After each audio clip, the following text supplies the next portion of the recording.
Yeah, Milwaukee, stand up, stand up. It's Tory Lowe, the truth. From 1 to 4, we about that action, so tap in and let's go. We want that justice, we want all the smoke. From Monday through Friday, trying to bring the city hope. Yeah, Tory Lowe from 1 to 4, Monday through Friday, let's go. We about that action from the block, and we ready, let's go. Tap in, and it ain't no holding back. We ready, we ready. 101.7 The Truth. Tory Lowe Show, live from American Family Insurance Studio at the Avenue. The movement continues. The marathon continues right here on 101.7 The Truth. Thank you for joining the Tory Lowe Show today. And we got Elizabeth Brown in the studio. Ayo. And DJ Brother Z on the 1 and 2s. We got a special guest. She's a senior advisor to Donald Trump, Lynne Patton. Lynne Patton is on the lines. How you doing, Lynne? Good, Tory. How are you? Thanks for having me. Hey, Lynne, look, Trump is coming in Wednesday, coming into the state. Yeah, that's right. Now, that's right. If you need tickets, go to donaldjtrump.com. They're free. And we encourage everybody to come out. Now, obviously the reception's been fantastic everywhere he's going. Now, Trump is currently in trial right now. That's right. He's currently in trial. How is he feeling? How is Trump doing right now? Well, believe it or not, I've been with this guy for 16 years, and the more he's attacked, the more it energizes him. The more determined he becomes to sort of fight back and for this country. One thing that I do want to clarify for your listeners is that, the media keeps referring to this as a hush money case. Mm-hmm. It is literally like a bookkeeping entry case. He is on trial for basically citing lawyer fee next to a payment to a lawyer. Never in the history of American jurisprudence has a bookkeeping entry been charged as a felony. The state of New York literally changed the statute of limitations in order to bring this case. You guys might even remember that it was originally like a case nobody wanted to touch. His predecessor, Cy Vance, didn't want to touch it. Southern District of New York didn't want to touch it. The FEC all declined to bring this case forward. Even Bragg himself, when he was first sworn in, didn't want to touch it because it's very weak. And again, it's an accounting argument. President Trump didn't control the books. He obviously never made physical entries in our books. Even though we stand by the accuracy of it, he was already serving as president in Washington, D.C. when these entries were made in books in New York State. It's really a waste of taxpayer money. And I think every time the American voters turn on the TV and they see the leading candidate for president sitting in the courtroom from 9:30 to 5, they recognize for the first time that this actually is election interference, because Biden can crisscross his country campaigning, even though he's losing in every battleground state, including yours, fairly and freely, while we can't, and of course the only day they give us off is Wednesday, which falls smack in the middle of the week. It's ridiculous. Now, Trump is leading. You referred to the polls. He's leading in Georgia, in the battleground states, Michigan, Pennsylvania, Wisconsin. Why do you think that Trump is ahead in at least 5 polls that I'm seeing? Well, the answer is easy. It's because the Democrat motto is literally believe what we say, not what you see and feel in your own pockets and in your own backyard. Americans are tired of paying an extra. I think in your state, the inflation is over 18.8% now. That actually breaks down to an extra $980 a month in additional cost to have the same standard of living that you had under Trump 3 years ago for less.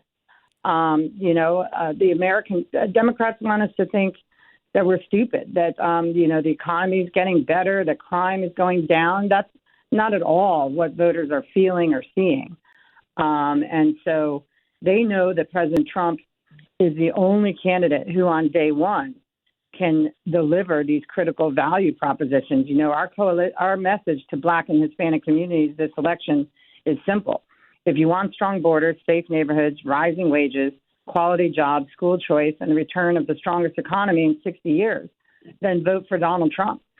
You know, and that's a message, a narrative that's working. Why do you think that many times when we talk about Donald Trump, a lot of Black people refer to him as a bigot, and you're his senior advisor, and you get to see a lot. You get to see a lot going on.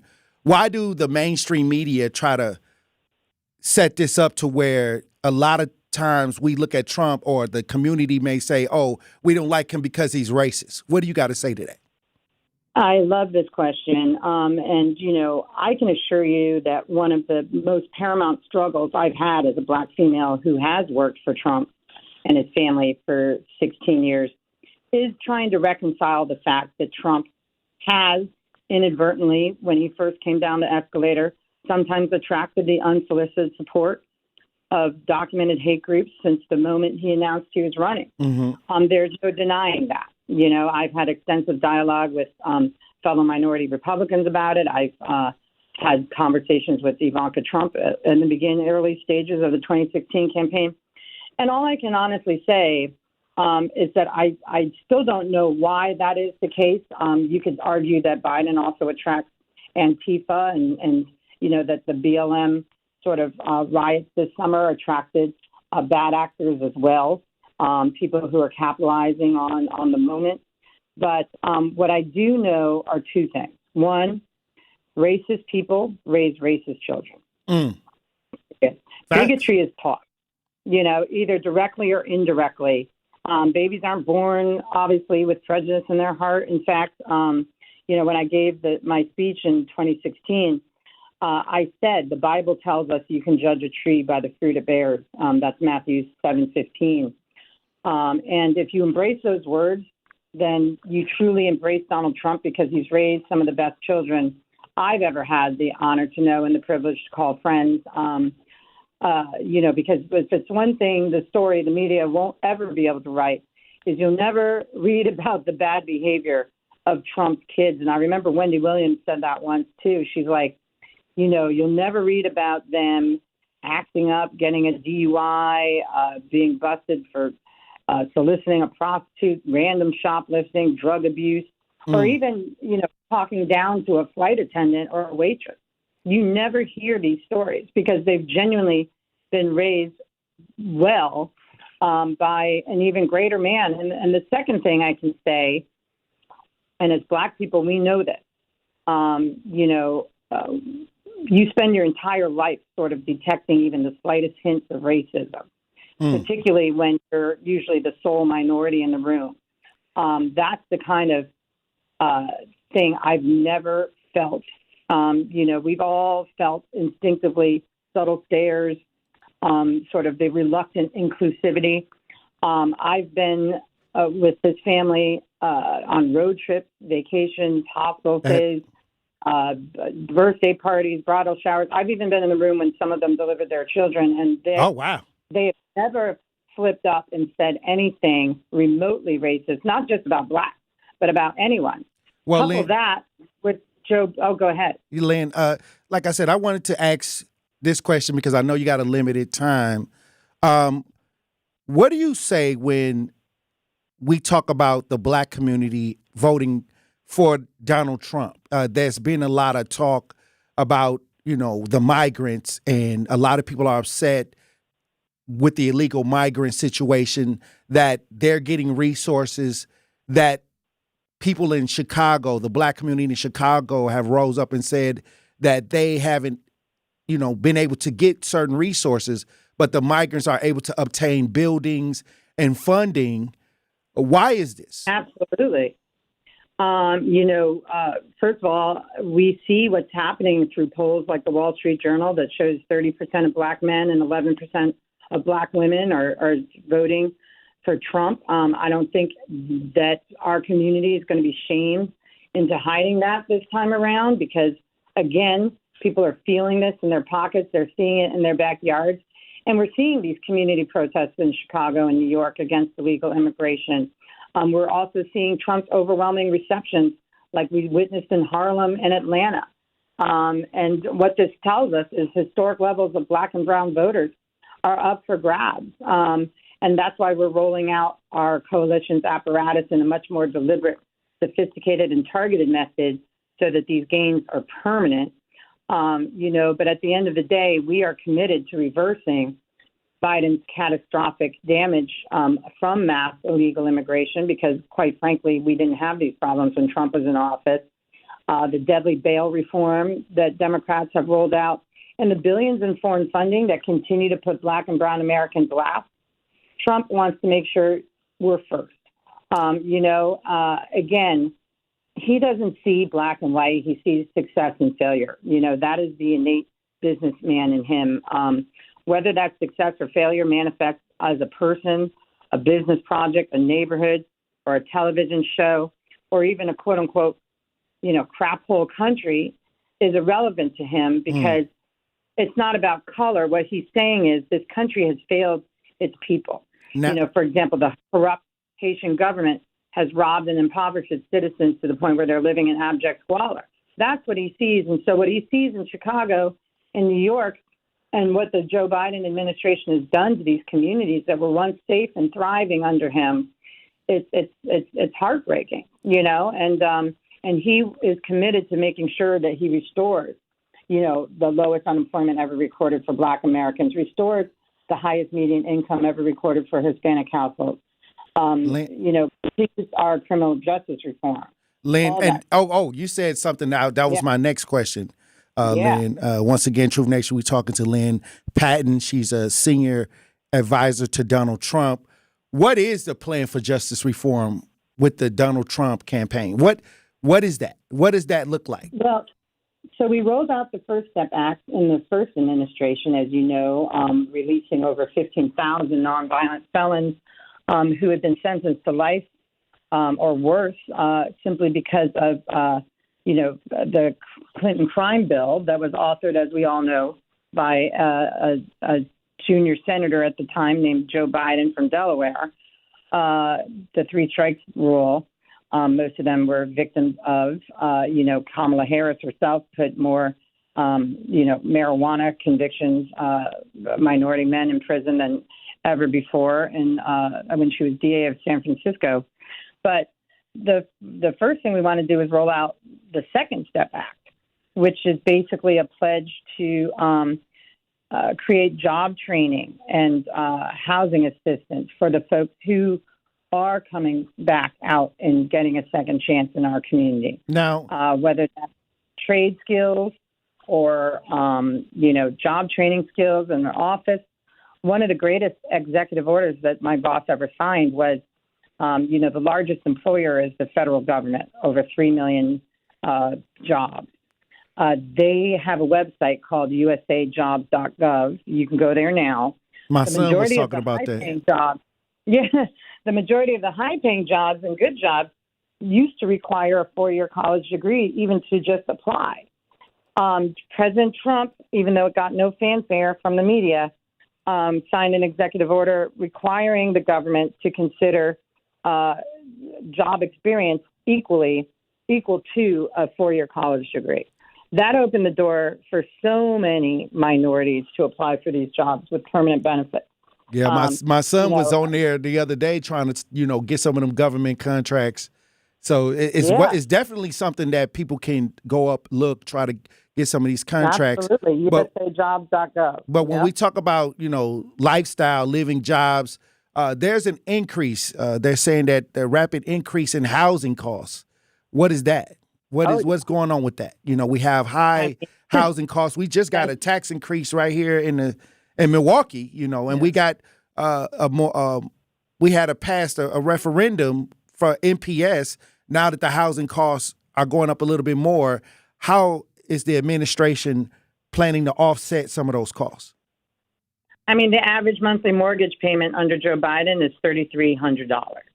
Under Trump, the same house was $1,700. This is just an example of what we're witnessing because of the high skyrocketing inflation. When you shut down pipelines on day one, it's only Economics 101 that the gas to fuel the refrigerated truck that brings your groceries to the grocery store is going to cost more. And where do you think that cost is going to be translated to? The food on our shelves. It's the same in the housing and the banking industry. So when Trump comes back in, alleviates these things and brings the economy back to where it was, and it was growing as on our way out the door. So don't let them fool you on that. It was already rebounding at post-pandemic when we left office. So at the end of the day, these are simple solutions for simple problems that were created by this man, Joe Biden, and his administration. Hey, Miss Lynne. My name is Liz Brown. I am Tory's co-host. Hey, Liz. How you doing, Queen?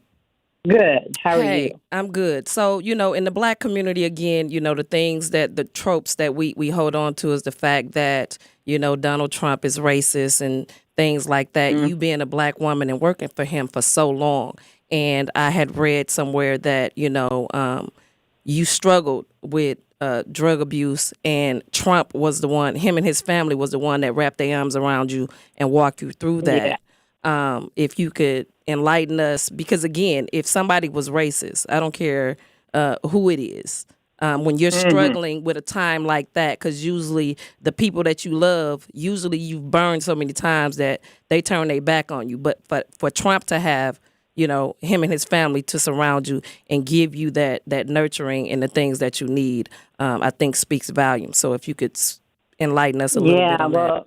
Thank you so much, Liz, for asking that question because, I did struggle with substance abuse and addiction. I don't think, there's, like you said, a family out there that doesn't know somebody who has or coworker or family member or they themselves. Yes. And there's no shame in that. And, I had relapsed on cocaine when I was working for the Trump family. I believe it was 2011, 12, somewhere around there, 13. And, when you're an addict, you kind of make these bargains with yourself. You say, well, I'm paying my bills. I'm not evicted. I'm showing up to work at a very high profile, high stress job, doing it well.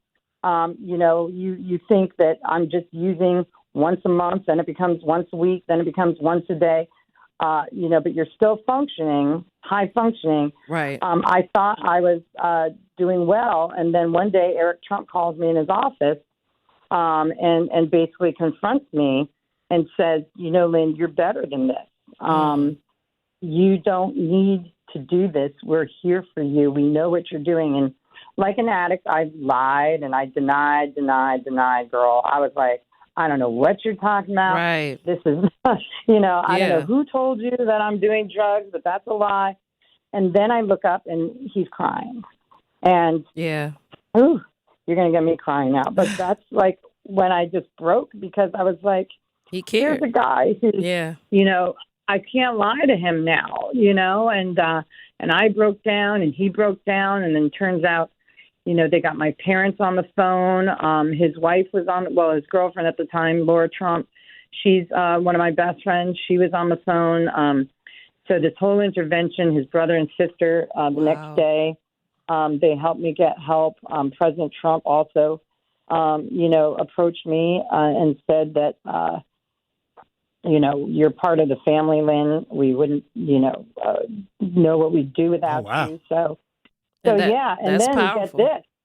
Well, get this. I'm sitting in my office at HUD, maybe 3 years later, and I look on the cover of the New York Post, and there is my delivery service, the perp walking, because 3 people had died from his cocaine delivery service with fentanyl-laced cocaine. And so when I tell people that the Trump family actually saved my life, I believe that. Oh, wow.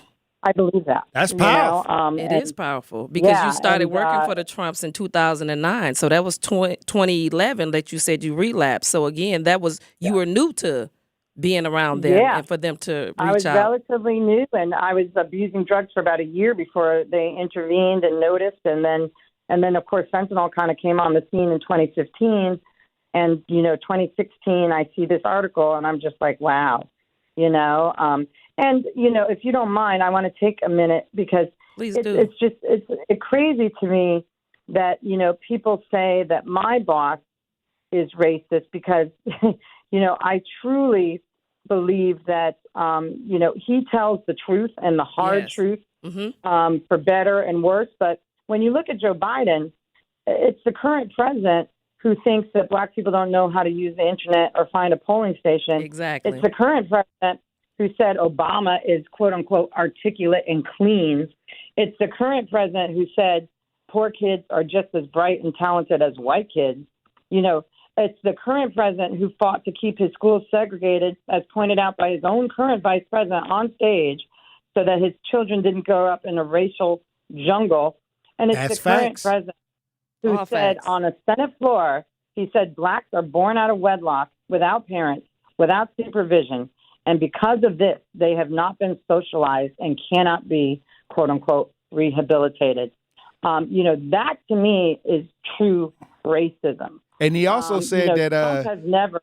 Joe Biden also totally close to this. Joe Biden also said that whether you're for me or Trump and you ain't black. Exactly. Hey. And a black guy who didn't even really press back against that. And it's incredible that we continue to vote for a party that puts us last. They are literally putting, first of all, Ukraine before us, and now they're putting illegals before us because pretty soon they want to make the black vote irrelevant. I agree. We can't call these shots. By making sure that these 11 million illegals who came across under Joe Biden can vote, they're effectively creating 13 new districts, congressional districts. Oh, wow. In terms of our census tract. So that's the end goal, is to create new congressional districts in these sanctuary cities so that they can obviously dominate the control in Washington and continue to make the black vote irrelevant. Correct. Well, it's a scary, slippery slope, and the only way to stop it is to vote. Well, Lynne, I'm gonna give you come back in office. I'm gonna give you the last say. I appreciate you for your time. Thank you so much. I appreciate you for having this conversation with us today. But I want you to give a last say to those that are listening from Truth Nation. What is the message that you want for people to receive? Well, the first message is my dad was born and raised in Birmingham, Alabama, during obviously Jim Crow and the height of the civil rights movement. There is no amount of money in the world that somebody could pay me to work for somebody who I genuinely believed was racist or sexist in any way, shape, or form. But again, Trump is committed. My message to you, to reversing Biden's mass illegal immigration policies, deadly bail reform, and billions in foreign funding that continue to put black and brown Americans last. Again, if you want strong borders, if you want rising wages, if you want school choice, if you want safe neighborhoods, quality jobs, and the return of the strongest economy that we've ever had in 60 years for every American, then you need to vote Donald J. Trump this November. Because once they get back in, there's just no going back. There's no going back, and it's going to be impossible to undo. All right. Hey, look, Lynne. Thank you so much, conversation. Hey, look, Miss Patton. No, I need to come back. This was fun. Hey, look, I'm going to tell you right now, the RNC is coming up, too. Yes, Are y'all it coming is. through the RNC? Yeah, I'll be there. Hey, you could come in the studio. Yes, coming to the studio. Okay, great. Hey. I love it. Let's do it. Let's do it. And I appreciate you for your time once again, Lynne. Patton, senior advisor to Thank Donald you. Trump on the lines. Thank you so much. Hey, look, I appreciate you for coming on the show, not being Queen. afraid to hear both sides and let people decide for themselves, because that's what this democracy is about. Yes. And, the real threat True to democracy is trying to keep yes. people off ballot and try to keep them in courtrooms. You know, Facts. that's the real threat. All right, hon. All right. Thanks, guys. God bless you. Have a great day. All right, Truth Nation. When we come back, we'll have a pop culture report. Stay locked in right here on Tory Lowe. If you have a problem figuring out whether you're for me or Trump, then you ain't black. African Americans built this nation. And that's Tory Lowe, bringing you all the action and all the smoke. Don't touch that dial. The Tory Lowe Show will be right back on 1017 The Truth app, and 1017thetruth.com. Truth Nation, it's your boy Ben Jammin'. And your girl Noni Juice. Y'all know what time it is. It's time to get jammin' with Juice. The hottest brand new show in town, Jammin' with Juice. Real conversations, juicy interviews, and a whole lot of fun. From trending topics to what's happening on the streets, we got you. Sip on Jammin' with Juice every Thursday at 6 p.m. where we're always keeping it juicy. It's amazing. Catch Jammin' with Juice exclusively on YouTube. This is Community Heartbeat, presented by Outreach Community Health Centers on 1017 The Truth. There are individuals in our community who certainly need health services, a variety of health services. What if they do not have health insurance? How can you serve that population? Our community health center allows patients to come to our clinic regardless of their ability to pay, and that's part of our federal funding. You can come to our clinic and be seen based on what we call a poverty level. So anyone 200% or below a poverty level can be seen in our clinic for anywhere from $20 to $40 for that visit. So in other words, if your visit is a $400 visit and you fall on our sliding scale where you pay $20 for your visit, you would not be responsible for the $400. You'd only be responsible for $20 for that visit. Also, our pharmacy prescriptions are very, very affordable as well. Where you would normally pay, let's say for an inhaler, $240 a month for an inhaler, at our facility that would cost you about $4 or $5. It's very good to know you guys have a sliding scale that makes it very, very affordable.